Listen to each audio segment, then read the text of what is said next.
निकलेंगे तो फिर कोहराम कर देंगे। यही दो चार आंसू, यही इस तरफ देखें, इस तरफ, यही दो चार आंसू आपको बदनाम कर देंगे। हमारे पास, आप उधर कहां देख रहे हैं, उस तरफ कहां देख रहे हैं, हमारे पास धड़कन है, जिगर है, जान है, दिल है। तू जिस पर हाथ रख देगा वो तेरे नाम कर देंगे। जोरदार तालियों से आपके हमारे महबूब लीडर कायदे नस्रुल्लाह जनाब आसिफ शेख रशीद साहब अपने ख्यालात के इजाज़त।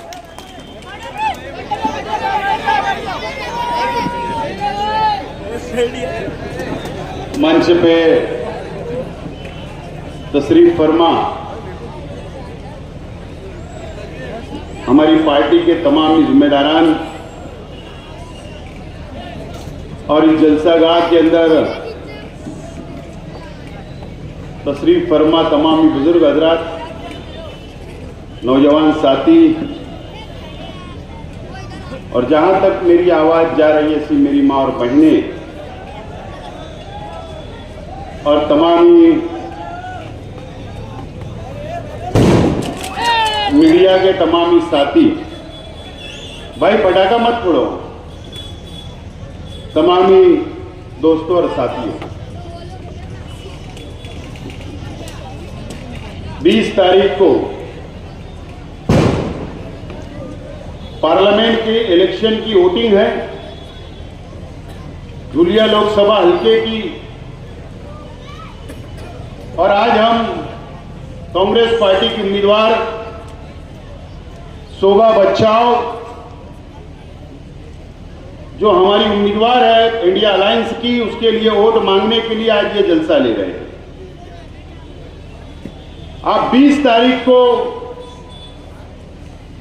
बरोज पीर को शोभा बच्चाओ को 2 नंबर बटन दबाकर पंजा निशान के ऊपर वोट देकर भारी अक्सरियत से कामयाब करें, मैं अपील करता हूं।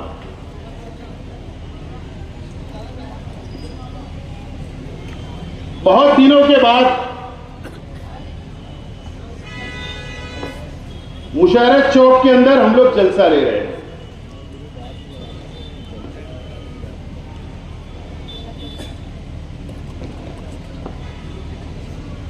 और शहर के अंदर 5 या 6 कोई जलसा चल रहा है अलग अलग पार्टियों का।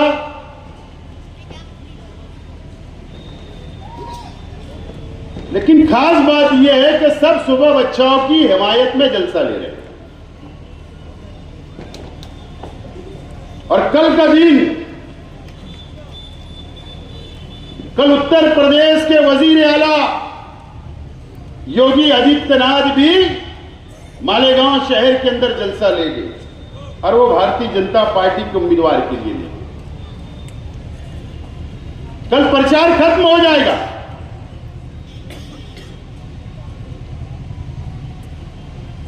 ये देश का इलेक्शन, ये मुल्क का इलेक्शन,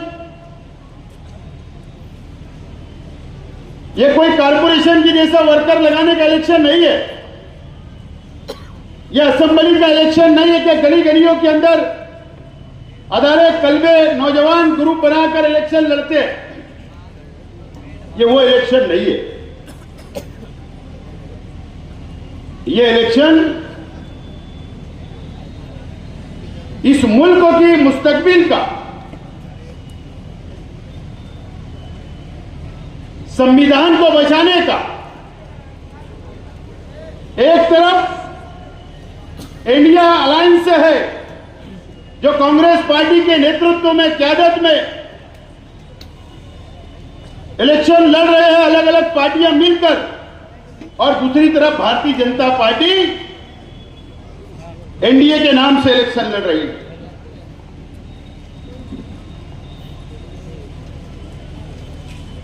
और वो हमारा संविधान, वो हमारा आईन, इस मुल्क का, जब ये मुल्क आजाद हुआ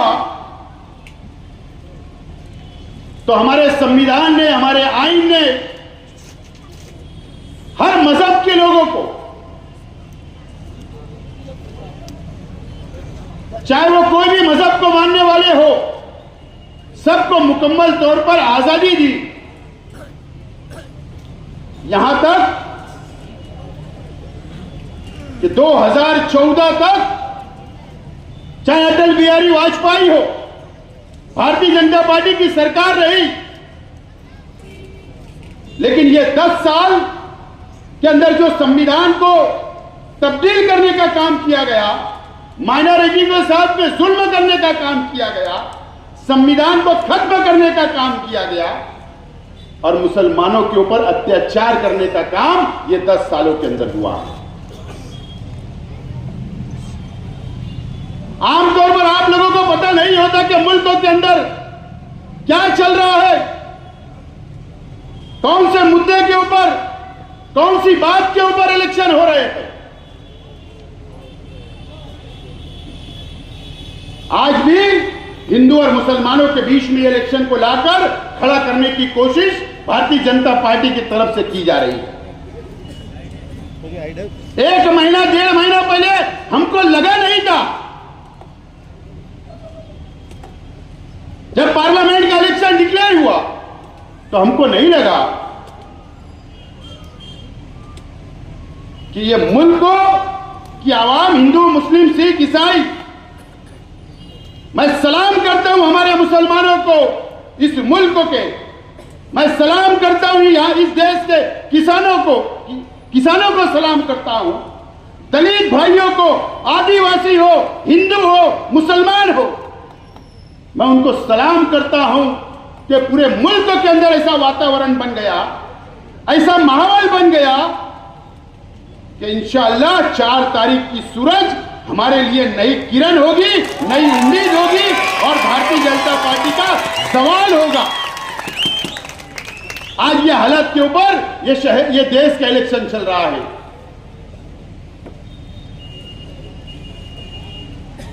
ये महाराष्ट्र के अंदर बहुत मशहूर है। राज ठाकरे हमेशा स्क्रीन लगाकर बोला करता है कि लगाओ वाली वीडियो, लाओ रे ये वीडियो।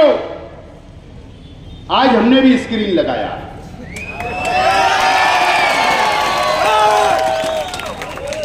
लेकिन आज कोई मालेगांव शहर स्क्रीन लगती है,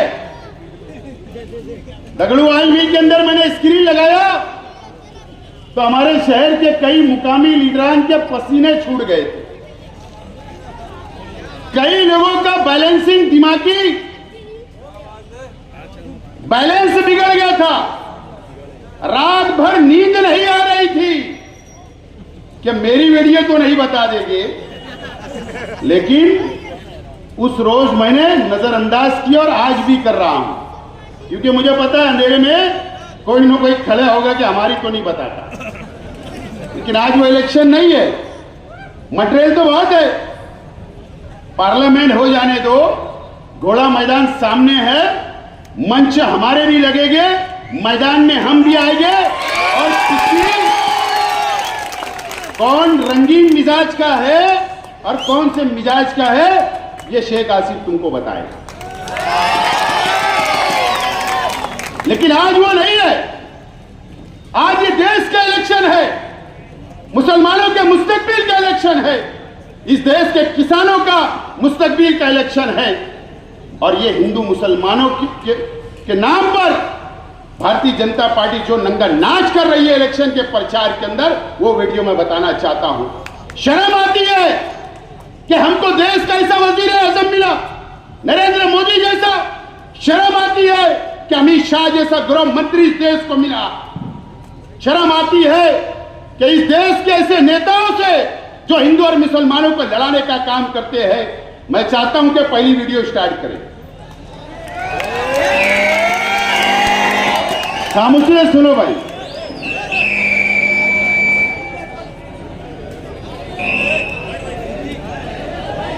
जरा खामोशी से सुनो।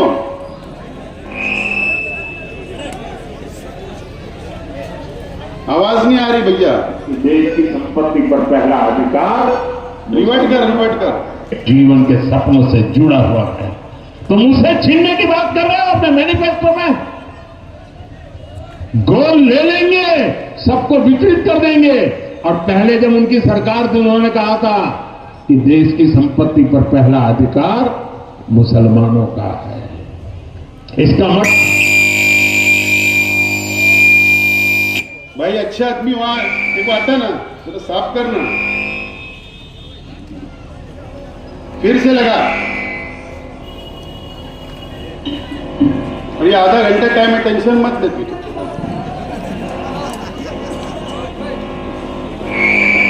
अभी मुकामी नेताओं की तो मैं समाचार राष्ट्र में लूंगा, पहले देख लो।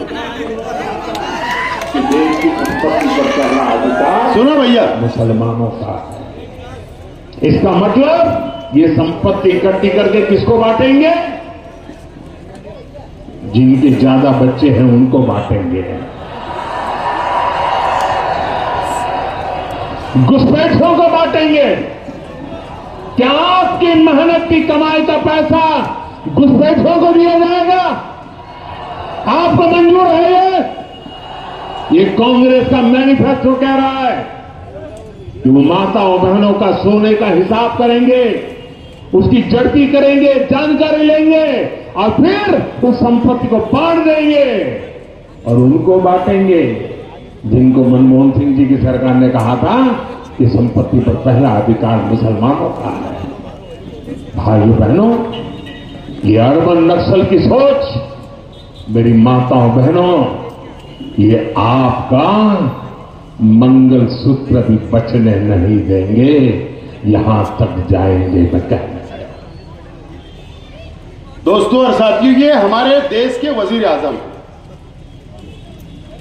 मुझे यकीन है कि यहां ये मजमे के अंदर बैठे हुए 90% लोगों को, 90% लोगों को आपको पता नहीं होगा कि इस मुल्क के अंदर इस तरीके का प्रचार चल रहा है, इस तरीके की तकरीर चल रही है।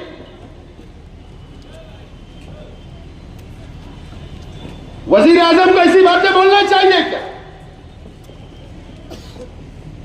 हिंदू और मुसलमानों की बात, क्या कांग्रेस पार्टी ने ऐसा मैनिफेस्टो लाया कि अगर कांग्रेस की सरकार, इंडिया आघाड़ी की सरकार आ जाएगी तो बोले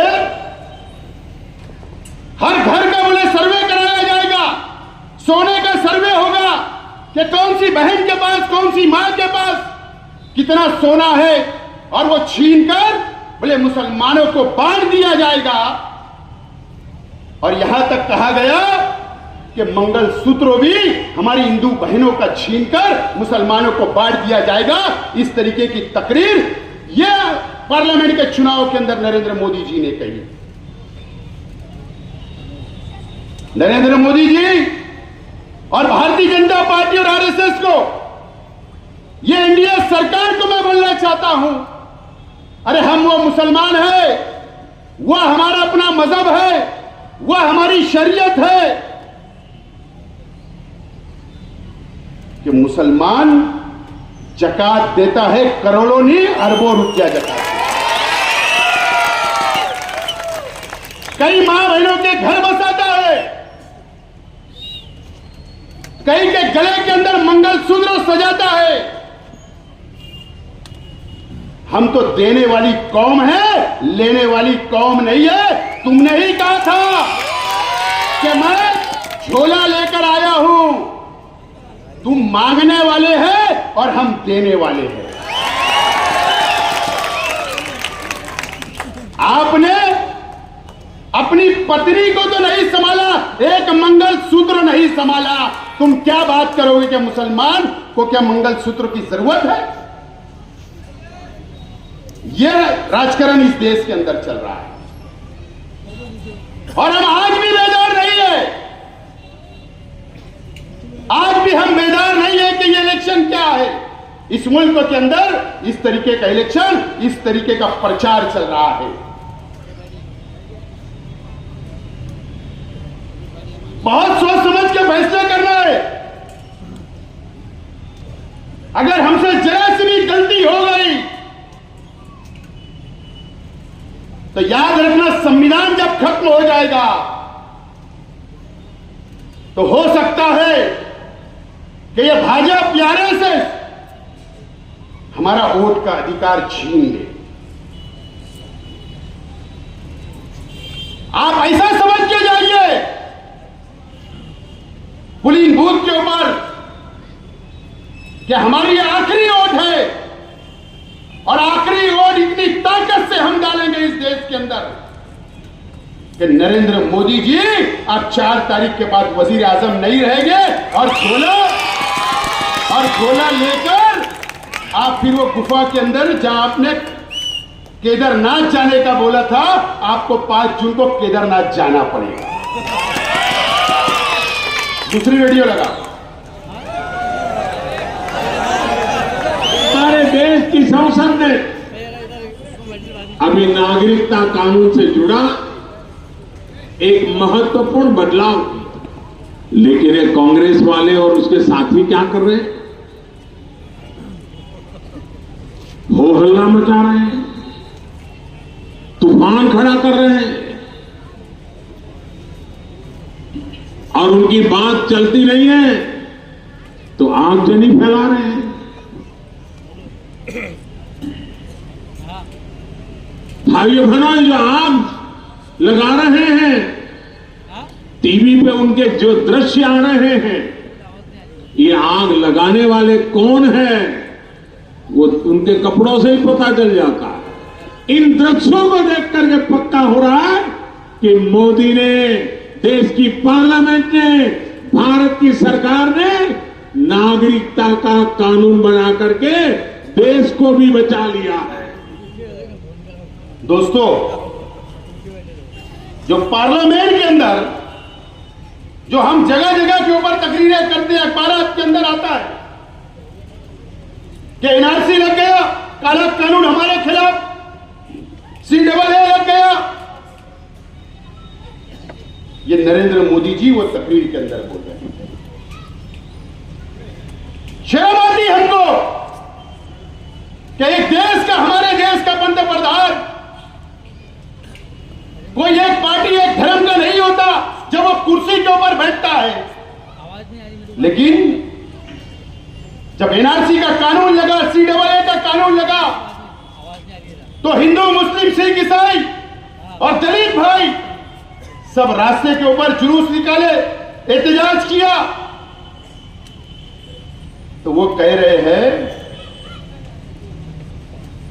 कि उनके होलिये के ऊपर पहचान लो, समझ में आता है कि कौन आग लगा रहा है, कौन फसाद कर रहा है। इस तरीके की बात कर रहे हैं। किसके तरफ इशारा है? एनआरसी किसके लिए लगी? CAA किसके लिए लगा? ट्रिपल तलाक का कानून किसके लिए लाया गया? एहतजाज किसने किया? साफ तौर पर बोलने का मकसद है कि मुसलमानों के होलिये देख लो, जो दाढ़ी और टोपी और कुर्ते और पैजामे में रहते हैं वो मुसलमान है, जिन्होंने आग लगाई, जो फसाद कर रहे हैं, जो रास्ते पे आ रहे हैं। शर्म आती है। जिनके ज्यादा बच्चे हैं, मोदी जी आपका तो एक भी नहीं है। आपने एक औरत नहीं संभाल पाई तो आपको बच्चों से कभी प्यार हो ही नहीं सकता, क्योंकि आपने बच्चे ही पैदा नहीं किए। तो ये इलेक्शन चल रहा है इस मुल्क के अंदर, इस तरीके का इलेक्शन चल रहा है। 20 तारीख आपके सामने है। मैं आपसे अपील नहीं करूंगा, ये देख लो, अगर आप इनकी तकरीर को पसंद करते हैं तो वोट देने मत जाओ, और अगर ये तकरीर आप नहीं पसंद करते हैं तो वोट देने आपकी जिम्मेदारी है। ये मेरी भी है और आपकी भी है और हर हिंदू, मुस्लिम, सिख, ईसाई की है, क्योंकि ये देश जो संविधान है ये हमारा हिंदू और मुसलमानों का मिलकर बना हुआ है और सेकुलर संविधान है। तीसरी लगा,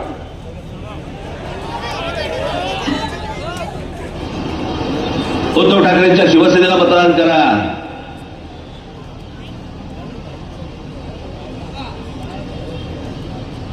जर मशिदीबंद हे मौलवी जर समजा यांना फतवे काढत असतील की यांना मतदान का म्हणून, मला आज राज ठाकरे तुम्हाला आज फतवा काढतो, माझ्या तमाम हिंदू बांधवांनो, भगिनींनो आणि मातांनो,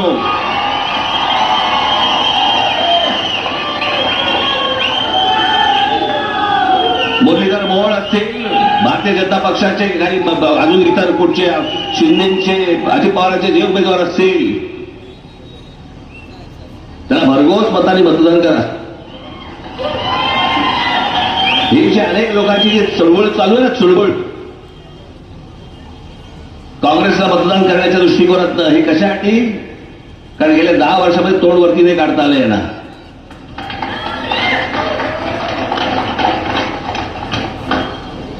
तुम्हाला मी एक गोष्ट सांगतो, नरेंद्र मोदी, भारतीय जनता पक्षाचं केंद्रातलं सरकार, माझ्या काही गोष्टींबद्दलचे मतभेद आहेत ते राहणार, पण ज्या काही चांगल्या गोष्टी आहेत त्याचं अभिनंदन देखील करणार.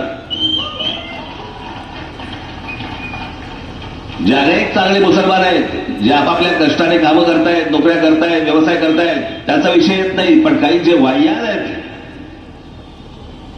ज्याने ते सगळा धुमाकूळ घालायचा, धार्मिक धुमाकूळ, ज्यांना गेले 10 वर्षामध्ये डोकं वरती नाही काढता आलंय, ते या सगळ्या काँग्रेसच्या माध्यमातून डोकं वर काढण्याचा प्रयत्न करतायत आणि म्हणून हे सगळे फतवे निघतायत. उद्या जर परत यांच्या हातामध्ये जर काही गोष्टी गेल्या चुकून, उद्या रस्त्यावरती फिरणं परत हे कठीण करून ठेवतील. मला अजूनही आठवतोय तो सगळा 80-90चा सगळा काळ, काय काय चालू होतं, यांचे उन्माद सुरू होते, उन्माद. बड़ी ये राज ठाकरे, ये 4 दिन पहले पूना के अंदर भारतीय जनता पार्टी के उम्मीदवार के लिए वोट मांगने के लिए जलसा हुआ था. कई लोगों को मराठी समझी होगी, कई लोगों को मराठी नहीं समझी.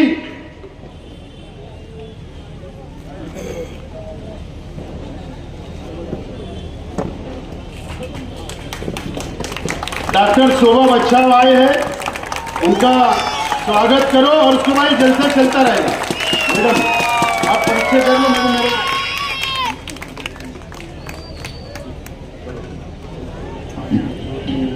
सन्मान्य आमदार, माजी आमदार आसिफभाई शेख, व्यासपीठावरील सर्व सन्मान्य मान्यवर आणि उपस्थित सर्व माझे जीवाभावाचे मतदार बंधू आणि भगिनींनो, मी आपल्याला या ठिकाणी विनंती करायला आलेली आहे. 20 तारखेला धुळे लोकसभा मतदारसंघाच्या निवडणुकीचं मतदान आहे. आपल्याला विनंती आहे, माझा अनुक्रमांक 2 आहे. आपण आपलं पवित्र मतदान, आपले आशीर्वाद, आपली दुआ, पंजा निशाणी समोरील बटन दाबून आपण मला प्रचंड मताधिक्याने निवडून आणा अशी मी विनंती करते. यापूर्वी मी आसिफबाईंनी एक जलसा ठेवला होता, त्या ठिकाणी मी सखोल असं भाषण केलेलं आहे. आपल्याला मी शब्द देते की या धुळे लोकसभा मतदारसंघ आणि मालेगाव वासियांचे जे जे काही प्रश्न आहेत ते मी प्रामाणिकपणे सोडवेन. आपले बुनकरबाईंचे प्रश्न आहेत, कामगारांचे प्रश्न आहेत, पाण्याचे प्रश्न आहेत, सर्व प्रश्न मी सोडवेन अशी मी आपल्याला या ठिकाणी विनंती करते. आणि पंजाला आपल्याला पुन्हा सांगते की पंजा निशाणी समोरील बटन दाबून आपण प्रचंड मताधिक्याने विजयी करावं. धन्यवाद.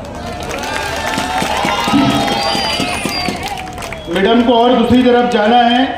20 तारीख को बरोस पीर सोमवार सुबह 6 बजे उठकर कांग्रेस के निशान पंजे पर 2 नंबर बटन शोभा चाई बच्चाओ, ये हमारे कांग्रेस की उम्मीदवार है. हम सबको मिलकर लाखों की तादाद में वोट देंगे.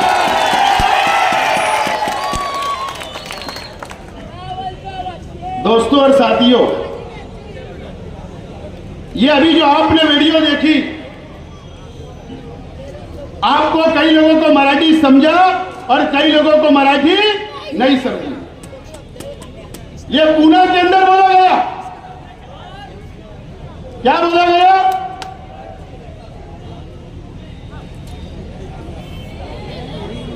कि ये पार्लियामेंट के इलेक्शन के अंदर कांग्रेस पार्टी को जिताने के लिए, राष्ट्रवादी कांग्रेस पार्टी को जिताने के लिए और शिवसेना, उद्धव ठाकरे साहब की शिवसेना को जिताने के लिए बोले इस देश के, इस महाराष्ट्र के मस्जिदों से फतवे निकल रहे हैं, मौलवी और मुल्ला फतवे दे रहे हैं कि वोट कांग्रेस और शिवसेना और राष्ट्रवादी को देना। इस तरीके की तकरीर राज ठाकरे साहब कर, ये उन्होंने बोला। उन्होंने ये नहीं बोला तकरीर में कि 10 साल नरेंद्र मोदी की हुकूमत थी तो बोले मुसलमानों ने अपना सिर ऊंचा नहीं किया, दब के रहे, डर के रहे, झुक कर रहे। ये मतलब उनका अपना था। ये बिन पेंदे के लोटे हैं राज ठाकरे साहब।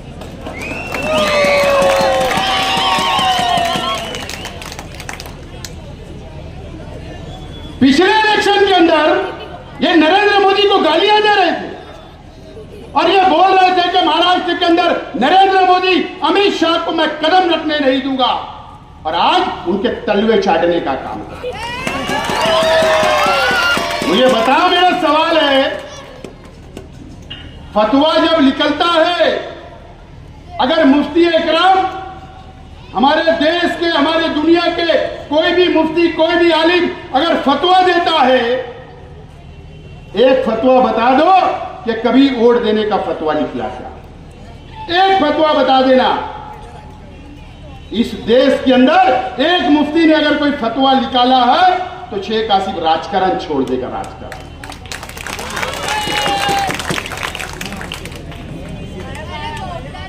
मुझे बताओ,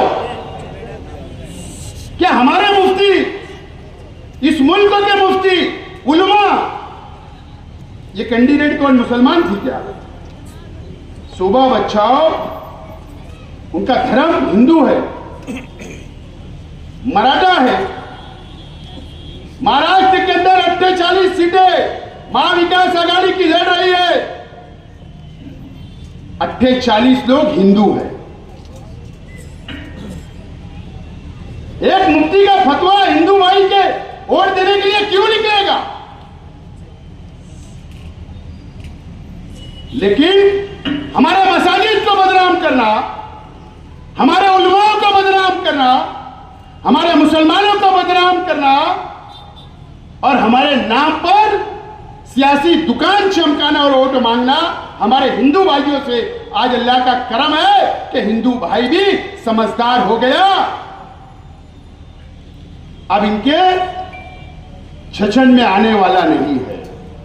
मैं सलाम करता हूं किसान भाइयों को, मैं सलाम करता हूं हिंदू भाइयों को कि जो लहर चली इस महाराष्ट्र के अंदर, इनकी जमीन खसक चुकी है।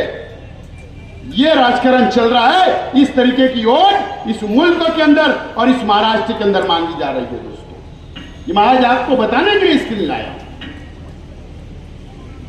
चौथी,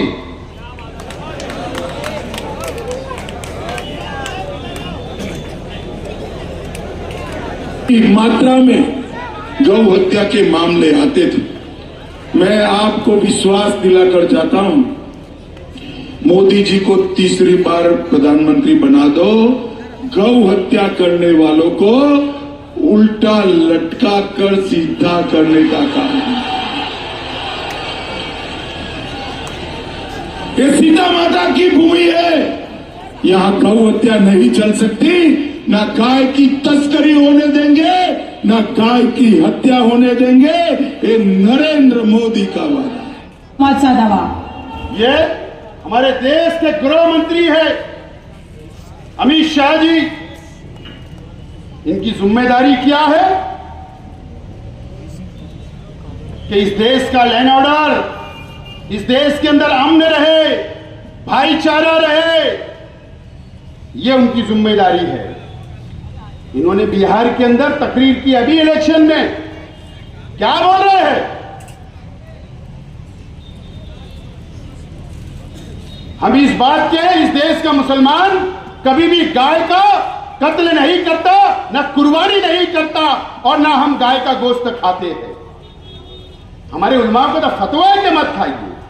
हमारे उलमाओं ने तो कहा कि गाय का एहतराम करना चाहिए, उसका गोश्त तो नहीं खाना चाहिए। लेकिन वो क्या बोल रहे हैं सब कि तीसरी बार नरेंद्र मोदी को वजीर आजम बना दो, जो गौ हत्या करेगा उसको उल्टा लटकाकर सीधा कर दिया जाएगा। ये देश के गृह मंत्री को ऐसी भाषा शोभा देती? उल्टा लटकाना मतलब क्या? ये गौ रक्षा वाले या फिरका परस्त तंजीमों को बढ़ावा देने का काम कर रहे हैं। इस देश के अंदर क्या फिर 1 लाख का कत्ल करना चाहते हो? 1 लाख अहमद का कत्ल हुआ इनकी हुकूमत के वक्त, या फिर किसी का कत्ल कराना चाहते हो? या फिर कोई मॉब लिंचिंग कराना चाहते हो?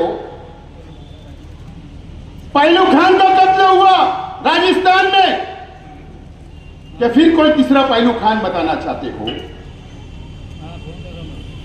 हमारे शहर में कई हुए,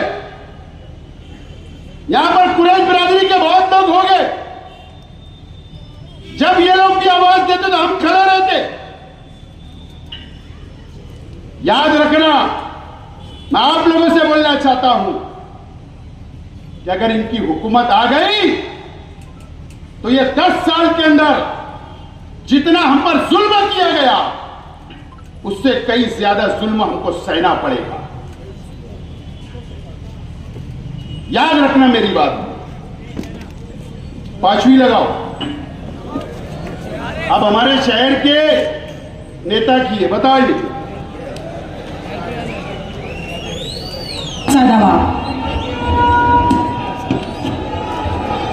बोला छत्रपति शिवाजी महाराज की। दिल्ली पर्यंत बोला छत्रपति शिवाजी महाराज की। जय शिवाजी, भारत माता की जय श्री राम। ही आपल्या देशाचं भवितव्य घडवणारी निवडणूक आहे।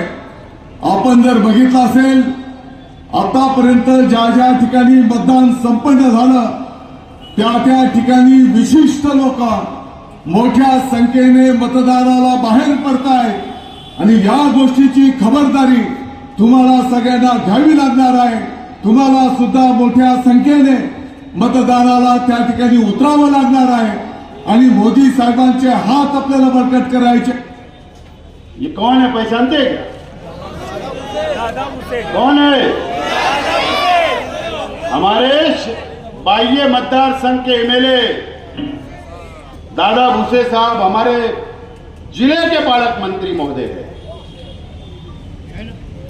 हमारी कोई जाति दुश्मनी नहीं है, ना दादा भूसे से, ना नरेंद्र मोदी जी से, ना अमित शाह जी से, ना किसी से। हमारी विचार की और सोच की लड़ाई है हमारी। उनकी सोच हमको पसंद नहीं है और हो सकता हमारी सोच उनको पसंद नहीं है, लेकिन उन्होंने ये 2 दिन पहले की वीडियो है। 2 दिन पहले पिप्पलगांव जब नासिक जाओ तो पिप्पलगांव टोल लगता, जो पिप्पलगांव बसवंत है वहां पर परसों के दिन जलसा हुआ। नरेंद्र मोदी जी भी थे और यूटी के अंदर यूटी आघाड़ी के सब लीडर थे। क्या बोले दादा भूसे साहब ने? ठीक है, वो नारे वगैरह लगाए, वो उनका अपना मसला है, उस पर मुझे कुछ नहीं बोलना। क्या बोला उन्होंने? एक विशिष्ट यानी एक समाज ठहराविक मतदान के लिए, यानी वोट के लिए लाखों की संख्या के अंदर बोले बाहर निकल रहे वोट देने के लिए, और उन्होंने ये अपील की हिंदू भाइयों से, हिंदू मुस्लिम करके, कि आप भी लाखों की संख्या के अंदर वोट देने के लिए। कौन बोल रहे? दादा भूसे साहब।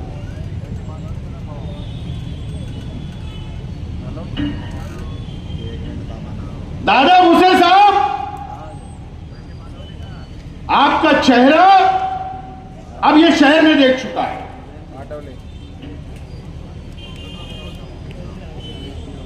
आप गयाना और रमजानपुरे में जाते, बहुत हमदर्दी बताते हैं। आप मालदे में जाते तो बहुत हमदर्दी बताते हैं। और हमारे शहर का तो निराला सब हिसाब किताब है। यह ऐसी तकरीरें चल रही है, यह प्रचार की, हमारे जिले की, हमारे महाराष्ट्र में, हमारे देश में, जिससे हम इस देश से प्यार करते हैं, उसके अंदर ऐसा इलेक्शन चल रहा है, यह बताना था मुझको आज आपको। अब फैसला आपको करना है। 20 तारीख को आपको निकलना है, निकलो। नहीं निकलना है, मत निकलो। आपके बच्चों का अगर मुस्तकबिल चाहते तो निकलो, और मुस्तकबिल नहीं चाहते हैं तो घरों पे बैठो। दादा भूसे साहब, माफी के साथ आज मैं किसी पे तनकीद नहीं करना चाहता। अगर मेरे से कुछ बोला जाएगा तो मैं माफी चाहता हूं। पार्लियामेंट के इलेक्शन से पहले महाराष्ट्र की हुकूमत ने, मैं यहां के बुनकर भाइयों से बोलना चाह रहा हूं, यहां की बुनकर तंजीमों से बोलना चाह रहा हूं कि सरकार ने एक कमेटी बनाई टेक्सटाइल पॉलिसी बनाने के लिए। टेक्सटाइल पॉलिसी बनाने के लिए वो कमेटी क्यों बनी थी पता है आपको? मैं बोलना नहीं चाहता था इस मामले में, लेकिन बोल रहा हूं कि दादा भूसे साहब के लड़के को पार्लियामेंट का इलेक्शन लड़ना था और मुसलमानों की वोट की जरूरत थी और आपसे वोट मांगने आने वाले थे, इसके लिए बनी थी। लोटस हाउस के अंदर शहर के एमएलए के साथ कई तंजीमें आओ भगत कर रही थी, आओ भगत कर रही थी। बंबई में मीटिंग, ऑफिस में मीटिंग, दादा भूसे साहब के संपर्क कार्यालय के अंदर हमारे बुनकर भाई तंजीमें जाकर बैठते थे। दादा भाऊ, दादा भाऊ, दादा भाऊ है तो बोले आप पूरे टेक्सटाइल के अंदर नए लूम के लिए फंड, बिजली के अंदर सब्सिडी मिलेगी, यार्न में सब्सिडी मिलेगी, पावर का रेट कम हो जाएगा। जैसा मसीहा बनकर हमारे लोग पेश कर रहे थे। लो ये चुम्बा ले लो जाकर।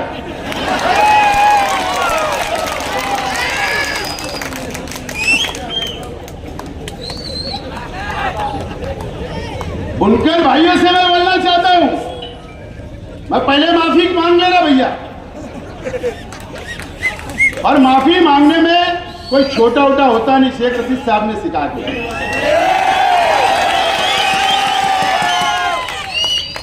मुझे बताओ, मेरा सवाल है, अमरीश भाई पटेल ने इलेक्शन लड़ा, पहला जर्नल हुआ, गिरे अमरीश भाई पटेल, हुआ ना वोट का डिवाइडेशन? हुआ या नहीं? दूसरे डैम फिर अमरीश भाई खड़े, फिर गिर गए, फिर डिवाइडेशन हुआ थोड़ा बहुत, कुणाल पार्टी लड़े,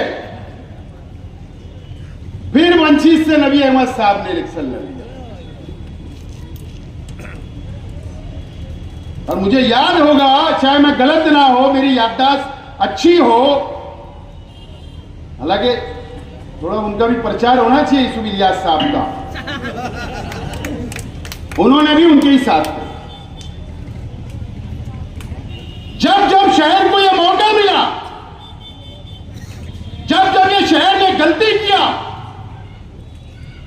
सरकार किसी और की बनती और चुनकर किसी को और को देती। सरकार किसी और की बनती, चुनकर किसी और को देती। 9 में कांग्रेस की सरकार आई, मुफ्ती साहब को चुन के दे दिए। क्या फायदा हुआ मुझे बता दीजिए।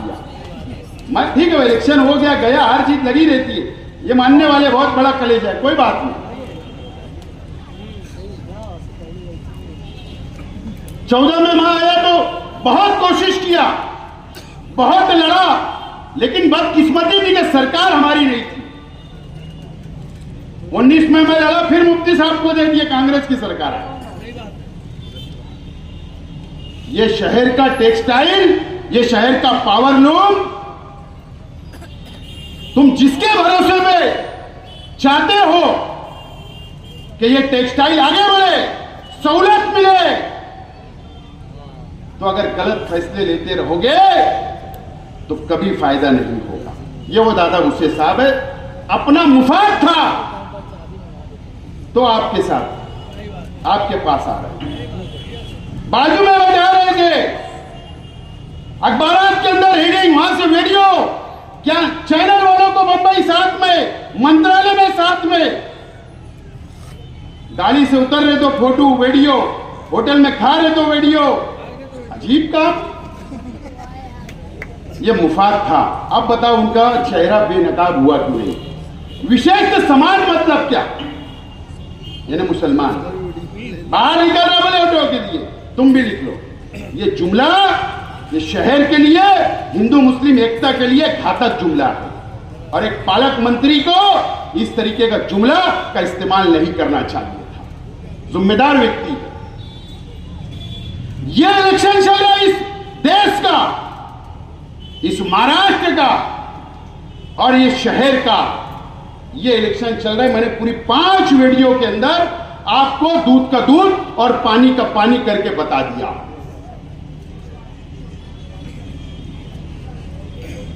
और इसके लिए जिगर लगता है इसी वीडियो बताने के लिए, मर्दानगी लगती। ऐसी वीडियो कांग्रेस के बड़े लीडरान भी नहीं बताते,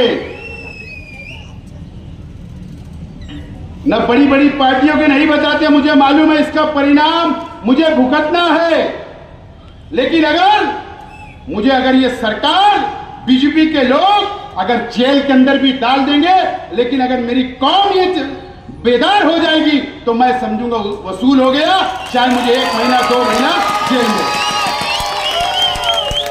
ये मेरी जिम्मेदारी है और अल्लाह गवाह है कि मैं आज जो आपको बता रहा हूं, पूरे देश के अंदर कोई मुसलमान, एक वर्कर ने, एक जिम्मेदार ने इस देश के मुसलमानों को नहीं बताया होगा कि ऐसा प्रचार चल रहा है। मैं जिम्मेदारी से बोल रहा हूं। आपको फैसला करना है 20 तारीख को।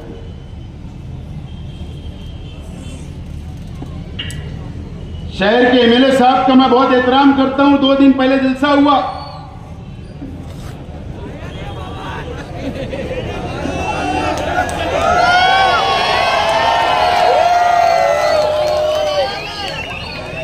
फतेह मैदान में, मलार ये तो किला फतेह कर लेंगे फतेह मैदान से। मुझे लगा कि फतेह मैदान के अंदर ऐसी तोप धड़केगी कि बीजेपी चारों खाने चीत हो जाएगी। जब मैंने उनकी तकरीर सुना, पहले तो मेरा उनसे सवाल है, अब क्या सोच रहे थे? 3 तारीख तक फॉर्म नॉमिनेशन करने की आखिरी तारीख थी, आखिरी। बात समझ लो। आराम से बैठो, केस मेरे पे बनने वाला है, तुम्हारे पे। 3 तारीख आखिरी तारीख थी, 3 बजे तक फॉर्म नॉमिनेशन करने की, पार्लियामेंट की। ठीक है, आपकी पार्टी का उम्मीदवार नहीं था, आप 3 तारीख से 15 दिन आपने क्यों हिमायत नहीं की सेकुलर उम्मीदवार की? ये मेरा सवाल है आपसे, क्यों हिमायत नहीं की? क्यों शहर की आवाम को कंफ्यूज रखा आपने? मैं समझ रहा था कि भाजपा के खिलाफ तो इतनी चंपी करेंगे वो, क्योंकि वो भी एक बहुत अजीम दारुल उलूम देवबंद के रुकन है, वहां पर भी बजट होता है, वहां पर भी पॉलिसी बनती है, वहां भी मुस्तकबिल का मुसलमानों का सोचा जाता है। और दिल्ली से करीब है, देश के हमारे बड़े बड़े उलमा उस बोर्ड के अंदर है। मुझे लगा कि मुफ्ती साहब तो बिजली की धज्जियां उड़ा देंगे, लेकिन उन्होंने तो उल्टा ही कर दिया, कांग्रेस की धज्जियां उड़ा दी।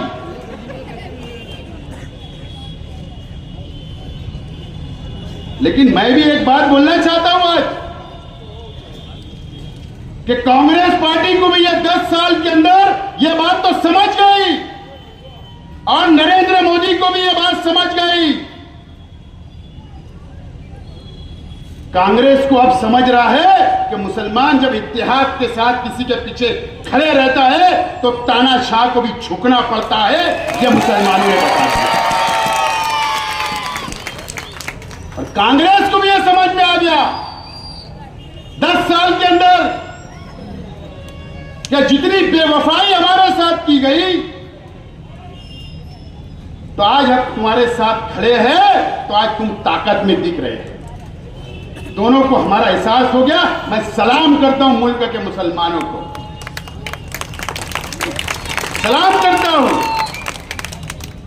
लेकिन मुफ्ती साहब ने तो जो चंपी की कांग्रेस ठीक है, उनकी गलतियां हुई होगी, लेकिन आज वक्त नहीं था। आप सीधा बोलते कि शोभा बचाओ और पंजा निशान को वोट दो। जैसा मैं मर्द के मर्दानगी वाली बात कर रहा हूं, वोट मांग रहा हूं ना, मुझे मालूम है असेंबली में कल क्या होगा, होने दो। लेकिन आज मेरी कौम का सवाल है, आज मेरे देश के मुस्तकबिल का सवाल है, आज ये संविधान का सवाल है, उसके लिए कुर्बानी का जज्बा होना चाहिए। आपने अभी तक पंजे की वोट नहीं मांगी, अरे बेदार कर दो, इलेक्शन हम लड़ते रहेंगे। और मुझे तो बहुत बोलना, ये जो 15 दिन का वक्त गया, आगरा रोड का एक उनकी पार्टी का आदमी मेरी मालूमात के हिसाब से उनके पास गया, बोले हजरत, बोले मैं पार्लियामेंट की उम्मीदवारी करने वाला हूं, आप मुझे टिकट दिलाओ, मैं आपको पार्टी फंड दूंगा।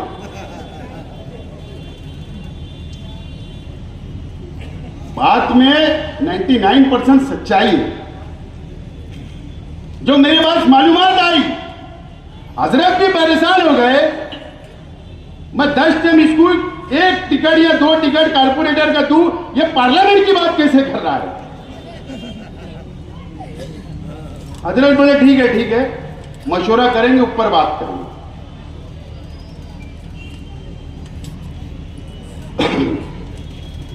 फिर दूसरे ने भी तैयारी शुरू कर दी, इधर पीछे वालों ने लाली पाउडर लगा के आजकल जलसे में पहुंच जा रहे हैं। जलसे से 1 घंटा पहले मेकअप होता, कौन सा कपड़ा अच्छा लगेगा, कौन सी डिजाइन का लगेगा, फिर जलसे के बीच में जब चलते आएंगे तो सब हटाएंगे। अबे जलसे में ही 500 लोग, तो कौन हटाने की जरूरत पड़ेगी? बहुत झगड़ा चल रहे थे इनके, हजरत के उनके बहुत।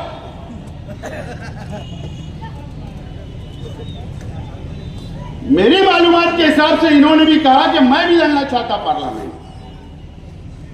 क्योंकि मैंने ऐलान कर दिया था मैं नहीं लड़ रहा हूं। उसके बाद कई घटनाक्रम है, बोले मैं भी पार्टी फंड दूंगा आपको। हजरत भी देख रहे, इधर भी आ रहा है, इधर भी आ रहा है, चला माजरा क्या है? चले दोनों मेरे वर्कर है, मेरे बिगाड़ी चुन के नहीं आ सकते कारपोरेशन में, ये पार्लियामेंट की बात कैसे कर रहे और उल्टा माल भी जाने की बात कर रहे? अब मुफ्ती साहब है, उनको तो बसारत होती, उतना तो समझ गए होंगे, ये तो एक ही दुआ के एक ही सूरे के लिए।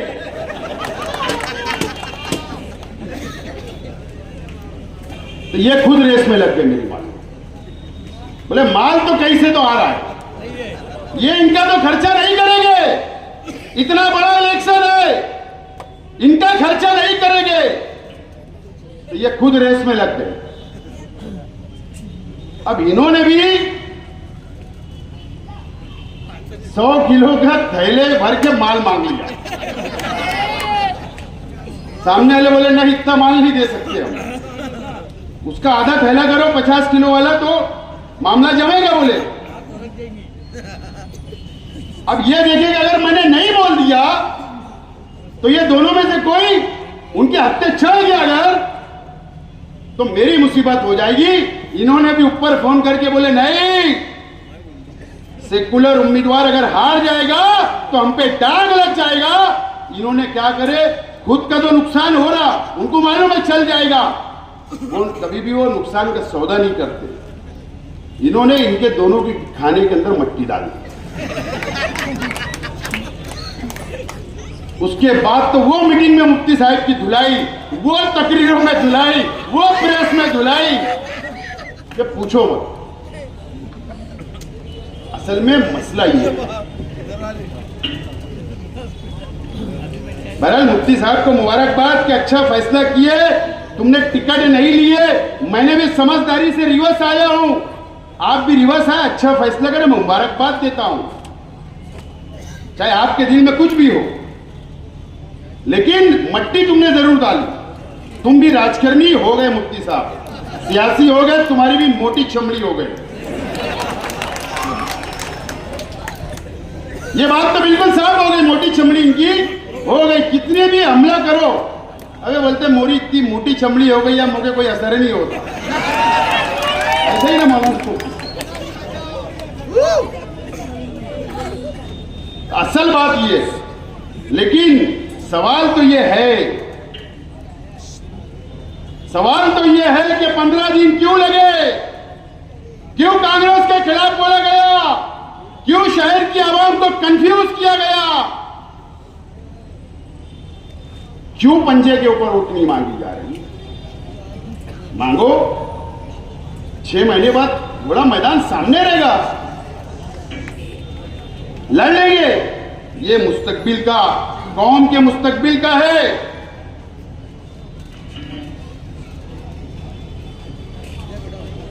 मुझे उम्मीद है कि मुफ्ती साहब आज के जलसे में वोट मांगे होंगे, आज के जलसे में वोट उन्होंने मांगा होगा, मुझे उम्मीद है। लेकिन मुफ्ती साहब और जो लोग इंडिया अलायंस में है, माफी के साथ उनसे भी बोलना चाहता हूं, भवन के बाजू वाली ऑफिस वालों का कुछ तो नजर आ रहा है, लेकिन शहर के अंदर कहीं भी स्टॉल बूथ वर्कर काम करते नजर नहीं आ रहे, सिवाय हमारी पार्टी के 50 बूथ लगे हमारे शहर में, लोगों को वोटर स्लिप आवाम को दिया जाए।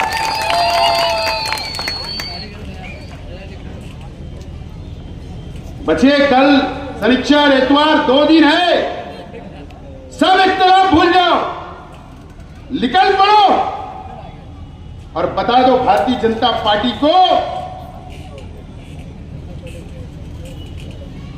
कि अब तुम 4 तारीख को सत्ता में नहीं थे, बता दो। दोस्तों और साथियों, एक अजीब बात आज मुझे मालूम पड़ी, जो लोग सिंबल नहीं लगा रहे, जो लोग वोट का पंजे को नहीं मांग रहे, लेकिन हिमायत कर रहे, अरे अफसोस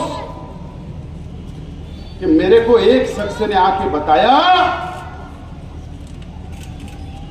उसमें मुफ्ती साहब नहीं है, साहब सकता है कि जिस पे इल्जाम लगाना है। छोटे छोटे लोग 2-2, 3-3 वार्ड वाले, 5-5 वार्ड वाले, आगरा रोड के भी लोग नहीं है। अरे ऐसे लोग आज भी भारतीय जनता पार्टी को बोल रहे, आज भी। जिम्मेदार आदमी ने मुझे बताया, वो जरूर हिंदू भाई है, बीजेपी वाला है, हमारे ताल्लुकात है, राजकोट में गया था, वो वहां मिलकर बोल रहा है कि यार कैसे लोग हैं, बोले वोट परसेंटेज के लिए हमारी मीटिंग करा दो, हमारी डीलिंग करा दो, हम वोट परसेंटेज कम कर देंगे। और बोले इलेक्शन के बाद 50-50 करोड़ का विकास निधि फंड दिला देना। अजीब बात है। यह कौम किस चौराहे के ऊपर खड़ी है, किस मुसीबत में खड़ी है, अभी भी अपना जाति मुफाद।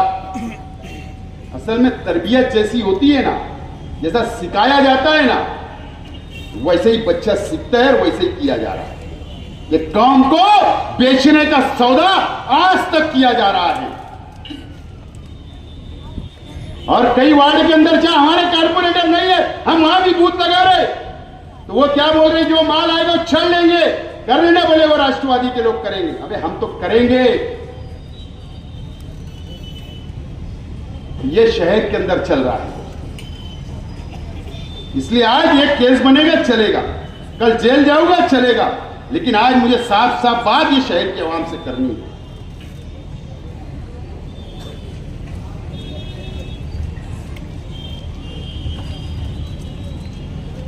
हमारे परिवार के ऊपर जातियात में बोला जा रहा है, लेकिन मुझे कई वर्करों ने बोले साहब जवाब मत दो। कैसे लोगों का जवाब देना यार, कैसे लोगों ने हमसे सवाल करना। ये रहमानी मस्जिद के इमाम साहब सवाल करेंगे तो मैं जवाब भी दे दूंगा, मस्जिद में बैठ के हमारे परिवार पे इल्जाम लगाने वालों को। ऐसे लोग, उनका किरदार शहर को मालूम है, लेकिन आज वो ये मंच नहीं है मैं किस पे तनकीद करूं, बहरहाल आइंदा करूंगा। तो दोस्तों 20 तारीख को डॉक्टर शोभा बच्चन का पंजा निशान के ऊपर 2 नंबर बटन दबाकर तारीख लिख दो और घरों से निकलकर वोट दो और सामने वाले की जमानत जब्त तो कर दो। मैं आज आपसे उम्मीद के साथ बोलता हूं कि हिंदू, दलित, सिख, ईसाई, किसान, वो जो भाईचारा बने थे, कल सटाना में जाकर देखा, मैंने पूछा वहां भी पोजीशन अच्छी है। धुलिया के हिंदू भाई, सिंधखेड़ा के हो, मालेगांव तालुके के हो, सब तरफ से वोट मिल रही है। अब देखो कल एक बाबा आ रहे शहर में, वो कल क्या जहर उगलते, उनका काम ही जहर उगलना है। बहरहाल कल के कोई कुछ बोला जाएगा शहर के लिए, लोगों के ऊपर, हमारे कौम के ऊपर, तो उसका जवाब देंगे। बहरहाल आप लोग 20 तारीख को निकलोगे ना, किसी की परवाह नहीं करते हुए, रिक्शा का इंतजार नहीं करते हुए आपको निकलना है और वोट देना है।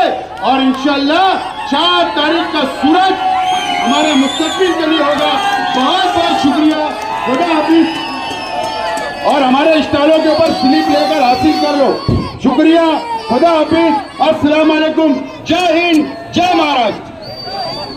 कुर्सियां जिम्मेदारों की गुजारिश है, हमारे मुंतजिर थे कि वो कुर्सियां समेट लें। कुर्सियां समेट कर भाई, यहाँ पर बहुत सारे लोग जुलूस की शक्ल में आए थे, बहुत सारी